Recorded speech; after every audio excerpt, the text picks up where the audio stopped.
എന്ന് വാദിക്കുന്നു. അത്തരത്തിൽ ഒലിവിയ ഡിസൈൻസിൽ നിന്നും നമുക്ക് പാഠം ആകേണ്ട ചില കാര്യങ്ങളുണ്ട്. അവയെക്കുറിച്ച് വ്യക്തമായി നിങ്ങളോട് ചർച്ച ചെയ്യാനാണ് ഞാൻ ശ്രമിക്കുന്നത്. ഒലിവിയ ഡിസൈൻസ് പ്രാവർത്തികമാക്കി കൊണ്ടുവന്നിരുന്ന ബിസിനസ് പ്ലാൻ വളരെ മികവുറ്റതാണ്. അതിൽ അവരുടെ ഭാഗത്തു നിന്നും വന്ന ചില പിഴവുകൾ ഒഴിച്ചാൽ ഒരു വലിയ സക്സസ് പാറ്റേണാണ് അവർ നമുക്ക് മുമ്പിൽ കാണിച്ചു തന്നത്. ഒരു ശരാശരി ബിസിനസ് സ്ഥാപനത്തിൽ മാസശമ്പളത്തിൽ ഒരാളെ ജോലിക്ക് നിർത്തിയാൽ അവർക്ക് നിരവധി സാമ്പത്തികവും അല്ലാതെയുമുള്ള ആനുകൂല്യങ്ങളും സംരക്ഷണങ്ങളും നൽകേണ്ടതായി വരും.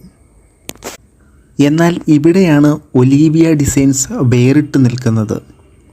ഇവിടെ ഒലിവിയ ഡിസൈൻസിൽ ജോലി ചെയ്യുന്ന സ്റ്റാഫുകൾ കമ്മീഷൻ വ്യവസ്ഥയിലാണ് വരുമാനം ഉണ്ടാക്കുന്നത്. മാത്രമല്ല, മാസ വരുമാനത്തിൽ ജോലി ചെയ്യുന്ന